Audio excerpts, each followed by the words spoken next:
नमस्कार विद्यार्थी मित्रांनो, मागील व्हिडिओमध्ये किंवा मागील घटकामध्ये आपण व्याकरणातील वाक्यप्रकार व वाक्य रूपांतर व तसेच समास या दोन घटकांचा अभ्यास केला. तुम्हाला इयत्ता 12वीत अभ्यासक्रमाचे 6 विभाग आहेत, बरोबर. त्या 6 विभागातील भाग 1 व भाग 2 जे आहेत त्यात तुम्हाला पाठ आणि कवितांचा समावेश आहे. भाग 3 जो आहे तो साहित्य प्रकार आहे. भाग 4 जो आहे तो उपयोजित मराठी आहे. भाग 5 हा व्याकरणाशी निगडित आहे आणि भाग 6 जो आहे तो परिशिष्ट आहे. तर आज आपण भाग 3ला सुरुवात करणार आहोत. मागील वर्षी म्हणजे इयत्ता 11वीत तुम्ही भाग 3मध्ये नाटक या साहित्य प्रकाराचा अभ्यास केला होता, बरोबर. त्यात नाटक म्हणजे काय, नाटकाचे स्वरूप कोणते, नाटकाचे प्रकार कोणते या घटकाचा तुम्ही अभ्यास केला आणि त्यानंतर आपण 2 का 3 नाटकांचा अभ्यासही पूर्ण केला होता. आत्ता इयत्ता 12वीत तुम्हाला भाग 3 जो आहे तो साहित्य प्रकाराशी निगडित आहे आणि आपल्याला या इयत्ता 12वीत कथा या साहित्य प्रकाराचा अभ्यास करायचा आहे. तर या कथा या साहित्य प्रकारात तुम्हाला 2 कथांचा अभ्यास करायचा आहे. पहिली कथा जी आहे ती शोध, लेखक आहेत वपू काळे, आणि दुसरी जी कथा आहे गढी. या गढी या कथेचे लेखिका आहेत डॉक्टर प्रतिमा इंगोले. या दोन कथांचा अभ्यास तुम्हाला या इयत्तेमध्ये करायचा आहे. त्यापूर्वी आपण कथा म्हणजे काय, कथा हा साहित्य प्रकार कसा उदयास आला किंवा कथेचे घटक कोणते आहेत, कथेची पूर्वपीठिका काय आहे याची माहिती आपण आज घेणार आहोत. तर आजच्या या व्हिडिओमध्ये किंवा आजच्या या घटकामध्ये आपण कथा या साहित्य प्रकाराचा परिचय करणार आहोत की कथा हा साहित्य प्रकार काय आहे. तर बघा, साहित्य प्रकार म्हणजेच काय असतं, वाङ्मय प्रकार. साहित्य प्रकार हा जो प्रकार आहे तो भाषेसंबंधी निगडित असतो, बरोबर. आता साहित्य म्हणजे काय, मटेरियल. तर भाषेचे साहित्य किंवा कुठल्याही भाषेचे साहित्य हे कशा प्रकारे असते किंवा कुठल्याही भाषेचे वाङ्मय हे कोणत्या प्रकारे असते ते पाहू आपण. तुम्ही कादंबरी, कथा, कविता, नाटक, निबंध किंवा वैचारिक लेख यांचा परिचय तुम्हाला असेलच, बरोबर.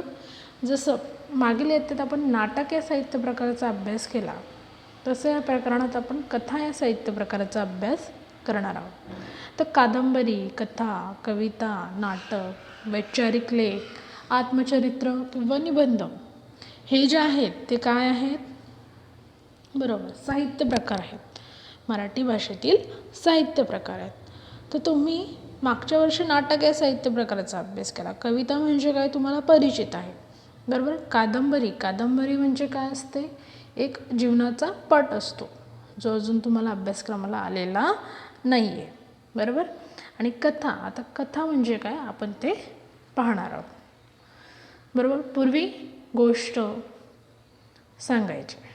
कथा म्हणजे काय, तो गोष्ट, कहाणी किंवा हकीकत, प्रसंग इत्यादी.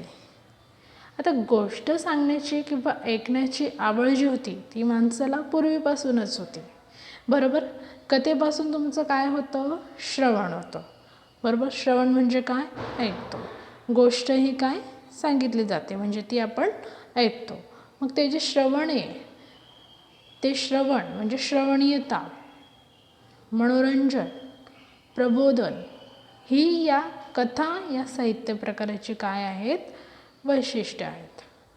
तर या पाठात किंवा या साहित्य प्रकारात आपण कथा म्हणजे काय, तसेच कथेची पूर्वपीठिका, घटक म्हणजे काय, कथेची पूर्वपीठिका काय आहे, कथेचे घटक कोणते आहे, कथेचे वैशिष्ट्य काय आहे, कथेचे सादरीकरण कसे होते यांची माहिती आपण आज म्हणजे या घटकात घेणार आहोत, बरोबर. तर बघा, स्क्रीनवर बघा तुम्ही, मनुष्य जेव्हा आपले अनुभव किंवा कल्पना दुसऱ्या माणसाला सांगतो किंवा दुसऱ्या माणसाला सांगू लागला, तेव्हाच त्याची काय झाली, गोष्ट झाली. आणि त्या गोष्टीतूनच कशाचा जन्म झाला, कथेचा जन्म हा झाला. बरोबर. मग कथा या शब्दाचा अर्थ काय आहे, तर बघा, कथा या शब्दाचा शब्दचा अर्थ म्हणजे शब्दाने जर आपण अर्थ घेतला तर त्याचा अर्थ होतो गोष्ट, कहाणी, वर्णन किंवा हकीकत. म्हणजेच काय, पूर्वी सोप्या सुटसुटीत भाषेत काय सांगितली जायची, गोष्टही सांगितली जायची. बरोबर. मग त्या गोष्टीतून तुमचं मनोरंजन व्हायचं आणि अप्रत्यक्षपणे त्या गोष्टीतून तुम्हाला एक शिकवण देण्याचा प्रयत्न होत असे. म्हणजे एखादी गोष्ट आपल्याला पूर्वी म्हणायची की आजीबाई जी असते ती गोष्ट आपल्याला सांगत असते. मग ती गोष्ट सांगितल्यानंतर ती आजी जी आहे त्या गोष्टीनंतर त्या गोष्टीचं शेवट ही काय करते, ती काहीतरी शिकवून देते किंवा बोध देते. बरोबर. मग श्रवण गोष्टीतून मनोरंजन व अप्रत्यक्षपणे बोध देण्याचा प्रयत्न कशामार्फत होत असे, या गोष्टीमार्फत होत असे. म्हणजे मौखिक परंपरेतून कथेची सुरुवाती झालेली आहे. मौखिक परंपरेतून म्हणजे मला कथा सांग असं म्हणतो का आपण, नाही. आई मला गोष्ट सांग. बरोबर. म्हणजे सांगितली जाते ती, आणि ती सांगितलेली गोष्ट आपण काय करतो, ऐकतो. म्हणजे या मौखिक परंपरेतून सुरू झालेल्या व लिखित स्वरूपात स्थिरावलेल्या कथा या वाङ्मय प्रकाराला उत्तरोत्तर लोकप्रियता लाभत गेली. त्यानंतर त्या गोष्टीचं रूपांतर कशामध्ये होत गेलं, कथेमध्ये होत गेलं. आता बघा, कथा हा शब्द आहे म्हणजे तो कथ या शब्दापासून तयार झालेला असेल. कथ म्हणजे काय, सांगणे किंवा निवेदन करणे. कथ या मूळ धातेपासून कथा हा शब्द काय झालेला आहे, प्रसिद्ध झालेला आहे. आणि भारतात या कथा या साहित्य प्रकाराला फार मोठी परंपराही लाभलेली आहे. म्हणजे बघा, कथ म्हणजे कथन करणे किंवा सांगणे किंवा वर्णन करणे. आता माणूस जो आहे हा एक सामाजिक प्राणी आहे. म्हणजे समाजात त्याला राहावं लागतं आणि समाजात त्याच्या बोलण्याची किंवा भाषेची देवाणघेवाण ही होत असते. म्हणून माणूस हा कोण आहे, एक सामाजिक प्राणी आहे. त्यामुळे तो आपल्या कल्पना किंवा भावना, त्याचे विचार किंवा त्याचे अनुभव इतरांना सांगत असतो. आणि इतरांना सांगताना त्याला एक अपेक्षा असते की आपलं जे बोलणं आहे, आपलं जे विचार आहे, आपली जी कल्पना आहे ती इतरांनी काय करावी, ऐकावी, अशी त्याची तीव्र इच्छा असते. आणि त्यातूनच काय झाला, कथा या वाङ्मय प्रकाराचा काय झाला, जन्म झाला. तर बघा, ही झाली काय, कथा या शब्दाबद्दल माहिती किंवा कथा कुठून रूढ झाली किंवा कथेचा उगम कसा झाला, कथेचा जन्म कसा झाला, ही माहिती आपण आता याच्यात घेतली. आता आपण प्रत्यक्ष किंवा अप्रत्यक्षपणे कथा म्हणजे काय ते शिकणार आहोत. आणि समजा तुम्हाला प्रश्न जर आला तर कथा म्हणजे काय, बरोबर, कथेचे स्पष्टीकरण द्या, असं जर प्रश्न आला तर त्या प्रश्नामध्ये आपण हे जे आता आपण शिकणार आहोत ते लिहू शकतो. तर बघा, कथा म्हणजे काय.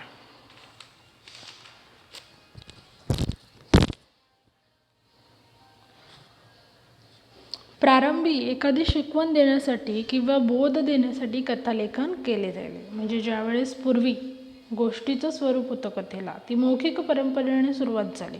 मग गोष्ट शिकवताना काहीतरी बोध देण्याचा प्रयत्न, त्या गोष्टीतून काहीतरी शिकवण देण्याचा प्रयत्न त्या गोष्टीतून होत असे. म्हणजे प्रारंभी एखादी शिकवण देण्यासाठी किंवा बोध देण्यासाठी कशाची सुरुवात केली गेली, कथालेखनाची सुरुवात केली गेली. आणि मग नंतर मनोरंजनासाठी किंवा एखादा विचार किंवा घटना किंवा भावना वाचकांपर्यंत पोहोचण्यासाठी काय लिहिल्या गेल्या, कथा या लिहिल्या जाऊ लागल्या. आता नेमकं कथेमध्ये असतं काय किंवा गोष्टीमध्ये असतं काय. जे लिखित स्वरूप जे मौखिक स्वरूप असते ती गोष्ट, आणि जी लिखित स्वरूप असते ती काय, कथा. बघा, ही कथा म्हणजे काय. कथेत काय असतात, घटना असतात, प्रसंग असतात. तुम्ही एखादी गोष्ट घ्या, बरोबर. ती गोष्ट घेतल्यानंतर त्या गोष्टीत एखादी घटना असते किंवा प्रसंग असतो. तसेच कथेत काय असतात, पात्रे असतात. जसे तुम्ही नाटकात अभ्यास केला की नाटकात सुद्धा काय असतात, पात्रे असतात. बरोबर. त्याचप्रमाणे या कथेत सुद्धा काय असतात, पात्रे असतात. मग घटना प्रसंग असल्याने स्थळ, काळ, वेळ या बाबी असणारच. आता एखादी घटना असली म्हणजे तिथेच काय झालं, ते स्थळ पण असतं तिथे. बरोबर. म्हणजे ते ठिकाण. बरोबर. मग काळ कोणती होती, वेळ कोणती होती, या सर्व बाबी ज्या आहेत त्या कशाशी निगडीत आहेत, मग कथेशी निगडीत आहेत. या सगळ्यांना व्यवस्थित गुंफण्यासाठी काय असते, कथानक असते. बघा, कथेत काय असतात, घटना असते. बरोबर. कथेत काय असतं, कथानक असते. मग कथानक या शब्दाचा अर्थ काय होईल, तर बघा, कथानक या शब्दाचा अर्थ होईल घटनांची जी मालिका असते. बरोबर. घटनांच्या मालिकेला काय म्हणतात, कथानक म्हणतात. आपण बघणार आहोत कथेचे घटक ज्यावेळेस बघू त्यावेळेस त्या कथानक म्हणजे काय ते डिटेलमध्ये बघू. पण तत्पूर्वी कथानक या शब्दाचा अर्थ काय होतो, घटनांची मालिका. जी घटनांची जी मालिका असते तिला आपण काय म्हणतो, कथानक असे म्हणतो. आता कथेमध्ये या सर्व बाबी काय असतात, आवश्यक असतात. बरोबर. मग बघा, कथेत काय असतं, अजून कथेतील पात्रांचे एकमेकांशी बरे वाईट संबंध असतात. बरोबर. म्हणजे एखादा पिक्चर बघा तुम्ही, एखादा पिक्चर जर बघत असाल तर पिक्चरमध्ये हिरो असतो, हिरोईन असते. बरोबर. तसंच अजून काय असतात, विलनसुद्धा असतात. त्याचप्रमाणे मग ते विलनशी बरे वाईट संबंध असतात, त्या हिरोशी चांगले संबंध असतात. त्याचप्रमाणे कथेतील पात्रांचे सुद्धा ज्यावेळेस एखादी कथा तुम्ही वाचाल, एखादी कथा वाचून बघा, त्या कथेत ती कथा वाचताना तुम्हाला असं वाटेल की नाही हो, हे खरोखर घडतं आहे. आणि तशी वातावरण निर्मितीसुद्धा काय होते, तयार होते कथा वाचताना. बरोबर. मग त्या कथेतील जे पात्रांचे असतं, पात्रांचे जे संबंध असतात ते एकमेकांशी बरे वाईटसुद्धा असतात. मग त्यातून काय होतं, बरोबर, ताणतणाव निर्माण होतो, संघर्ष निर्माण होते, गुंतागुंत निर्माण होते. मग पात्रातले जे ताणतणाव आहेत, संघर्ष आहेत, संघर्ष वाढले की उत्कर्ष बिंदूसुद्धा निर्माण होतो. मग हे सर्व घटक काय असतात, कथेचे अंगभूत घटक असतात. मग तसेच कथेला काय होतं, एक शीर्षकही असते. मग शेवटी आपल्याला एक शीर्षक कथेला हे प्राप्त होतं. मग या सगळ्यांचा उत्कर्ष बिंदू. आता उत्कर्ष बिंदू हा शब्द आलेला आहे स्क्रीनवर बघा. उत्कर्ष बिंदू म्हणजे काय, क्लायमॅक्स. क्लायमॅक्स शब्द तुम्ही ऐकलेला असेल. बरोबर. म्हणजे एक जो मेन पॉईंट असतो एखाद्या पिक्चर बघताना, त्याचं मेन एम काय, त्याला आपण काय म्हणतो, उत्कर्ष बिंदू. आता बघा, कथा म्हणजे काय, जर असा प्रश्न तुम्हाला आला तर थोडक्यात तुम्ही काय सांगा, कथेमध्ये घटना असतात. या घटनांना एखाद्या सूत्रानुसार गुंफण्यासाठी काय असते, कथानक असते. मग कथानकात काय असतात, पात्रे असतात. मग वास्तवातील माणसासारखीच हे काय असतात, पात्रे चित्रित केलेले असतात. म्हणजे वास्तवात म्हणजे खऱ्या जीवनात पात्र जसे एकमेकांशी वागतात, एकमेकांशी भांडतात, एकमेकांशी प्रेमाने वागतात, एकमेकांना मदत करतात किंवा एकमेकांवर प्रेम करतात. बरोबर. त्याचप्रमाणे पात्रेही काय केलेले असतात, कथेमध्ये चित्रित केलेली असतात. बरोबर. तसेच राग, लोभ, प्रेम, दया, सहानुभूती अशा ज्या माणसांच्या भावभावना आहेत वास्तवातील माणसांमध्ये असतात की नाही, तशाच भावभावना कथेतील पात्रांमध्ये काय केलेल्या असतात, रेखाटलेले असतात. एखादी कथा, मी पुन्हा पुन्हा तेच सांगते, जर तुम्ही एखादी कथा वाचायला घ्याल तर ती कथा वाचताना तुम्हाला ह्या सर्व गोष्टी काय येतील, लक्षात येतील. मग बघा, हे जे पात्र असतात ते एकमेकांना मदत करतात, एकमेकांशी भांडतात किंवा एकमेकांवर प्रेम करतात. त्याचप्रमाणे वास्तवातील जी माणसांमध्ये हे जे गुण आहेत तेच गुण कशामध्ये असतात, बरोबर, कथेतील पात्रांमध्ये असतात. मग ज्या वेळेस ही पात्र किंवा ह्या पात्रांच्या एकमेकांशी वागण्यातून घटना निर्माण होतात, त्यातूनच काय निर्माण होते, कथा निर्माण होते. बरोबर. घटना निर्माण झाली म्हणजेच काय झाली, ती कथा. मग कथेमध्ये काय झाला, स्थळ आला, बरोबर. म्हणजे ते गाव कुठल्या ठिकाणी घडली ती कथा, कुठलं चित्रण केलेलं आहे, बरोबर. मग स्थळ, काळ, वेळ, बरोबर, यांचे काय असते, चित्रण केलेले असते. आणि त्याचप्रमाणे कथेच्या विषयानुसार काय असतं, वातावरणही असतं. आणि पात्रांच्या परस्पर वागण्यातून काय निर्माण होते, ताणतणाव निर्माण होतो, संघर्ष निर्माण होते, गुंतागुंत निर्माण होते. या सर्व घटकांनी युक्त अशी रचना घेऊन काय निर्माण होते, कथा ही निर्माण होते, म्हणजे गोष्ट ही निर्माण होते. आणि मग गोष्ट निर्माण झाल्यानंतर तिला समर्पक शीर्षकही असं मिळतं आणि त्यामुळे ती कथा काय होते, परिपूर्ण होते. थोडक्यात सांगायचं म्हणजे काय, कथा म्हणजे काय, बरोबर. किंवा कथा ही आज लोकप्रिय आहे.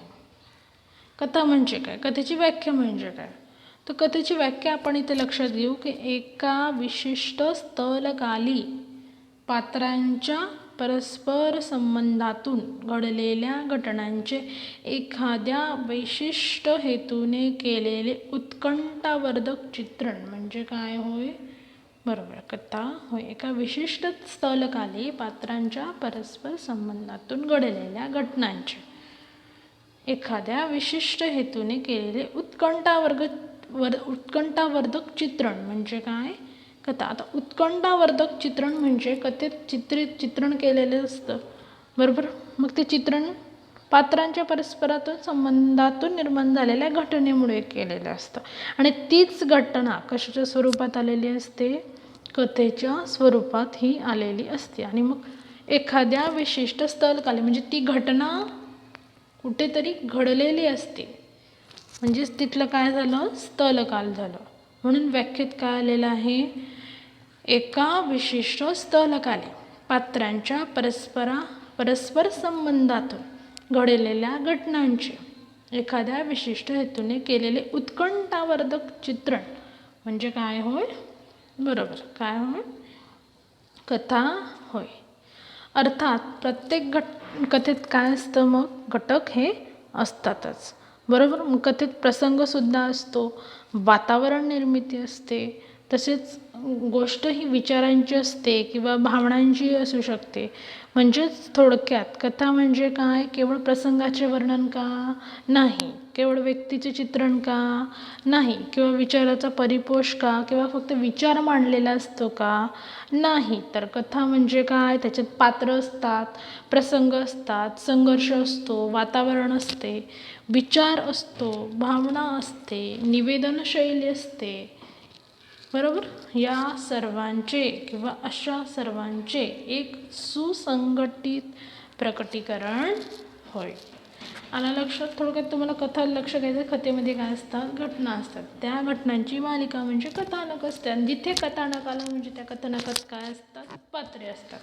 आणि ही जी पात्रे असतात त्या पात्रांना वास्तवातील माणसांप्रमाणेच काय असतात, भावभावना या असतात. अशा प्रकारे मग शेवटी ते कथानक जोडल्यानंतर, ती गोष्ट तयार झाल्यानंतर त्याला एक काय दिलं जातं, एक शीर्षक हे दिलं जातं.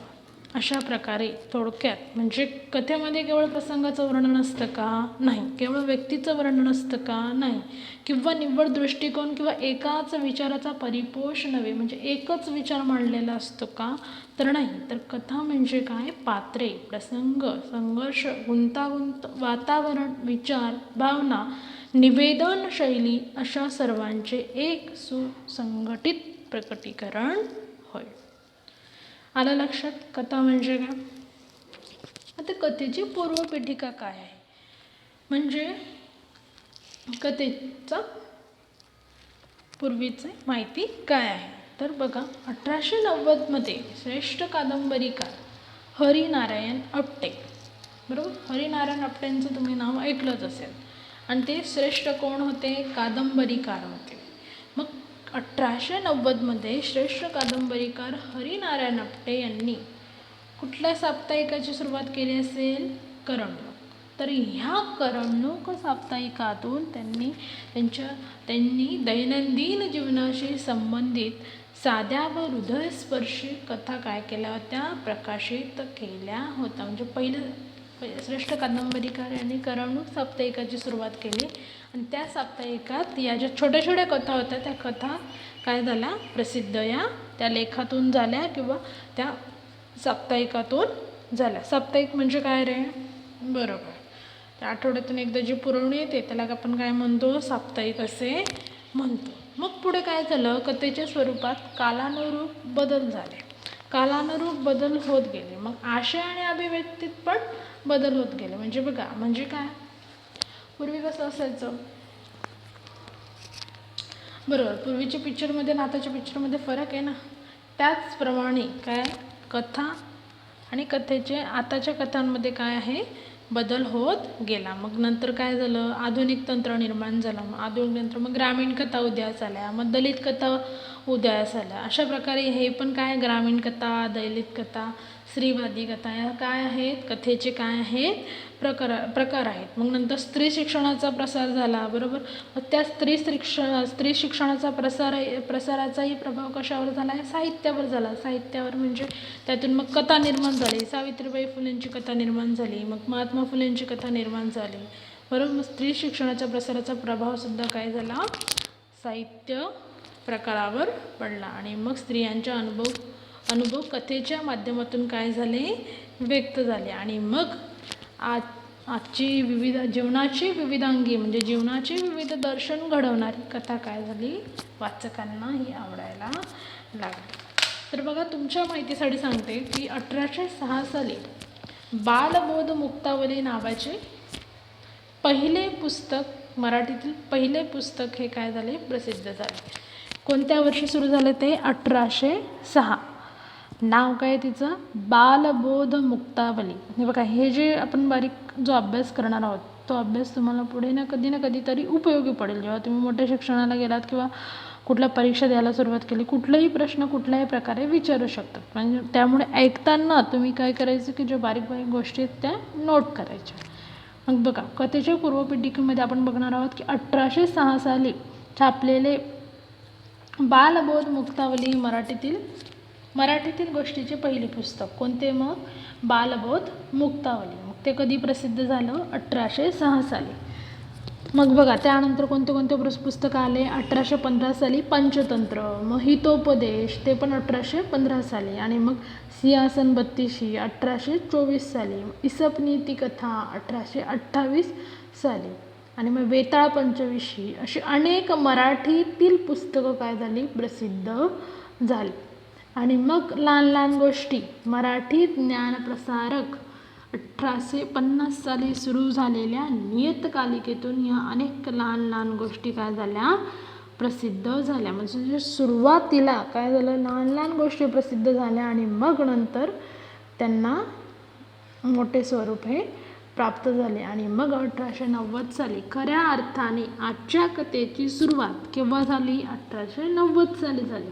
प्रख्यात कादंबरीकार कोण, हरिनारायण आपटे, ज्यांना आपण हण आपटे म्हणतो, आणि त्यांनी त्या वर्षी म्हणजे 1890 साली काय केलं, करमणूक हे साप्ताहिक काय केलं, सुरू केले. आणि त्यातूनच त्यांनी काय केलं, दैनंदिन जीवनाचे प्रतिबिंब असलेल्या स्फुट गोष्टी लिहिल्या. आलं लक्षात. आणि मग त्यानंतर पुढे अनेक कथाकार म्हणजे कोण असतील, कथा लिहिणारे. मग पुढे अनेक कथाकारांनी काय केलं, मराठी कथा समृद्ध केला. मग त्या मराठी कथेत ग्रामीण कथा आल्या, दलित कथा आल्या, स्त्रीवादी कथा आल्या, बरोबर. तसेच लोककथा आल्या. या प्रकारे नवीन प्रवाह काय झालं, कथेत निर्माण झालं. आणि स्वातंत्र्यानंतर स्त्री शिक्षणाचा प्रसार झाल्यानंतर काय झालं, स्त्रियांच्या शिक्षणाचे प्रमाणही वाढले आणि त्याचा प्रसार या वाङ्मय प्रकारात झाला. आलं लक्षात.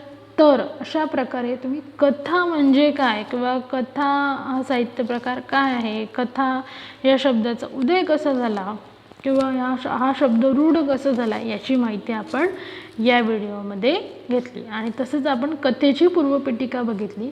त्यात मराठीतील गोष्टीचे पुस्तक कधी प्रसिद्ध झाले किंवा कथेची खरी सुरुवात केव्हा झाली याची माहिती आपण घेतली. आता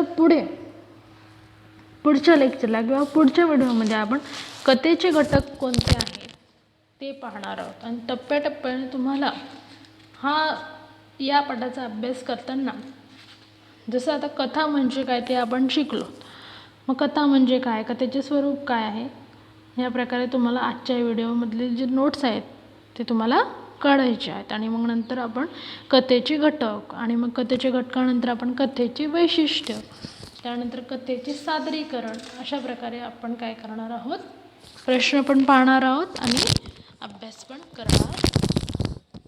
धन्यवाद.